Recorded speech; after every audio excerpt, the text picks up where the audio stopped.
ফুলটা আপনার জন্য। Thank you. আপনি কে বলুন তো? আমি প্রেমিক। আপনার কি মনে হয় আমি আপনার প্রেমে পড়ে যাব? হ্যাঁ। না। আপনি আজও এখানে? আপনি এরকম পাগল কেন? প্রেমে পড়লে পছন্দের মানুষটার কাছে আত্মসম্মান বিসর্জন দিতে বেহায়া হতে হয়। কতটুকু বেহায়া হতে হয়? ওই দুজন মানুষ ছাড়া বাকি সবাই তাদেরকে পাগল বলে। এগুলো না টিনেজারদের ক্ষেত্রে মানায়, আপনার আমার বয়সে মানাবে না।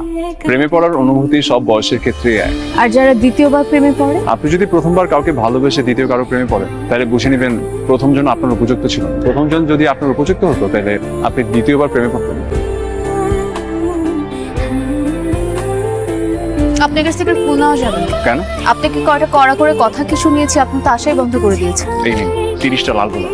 30টা কেন? এতদিন যে আসেনি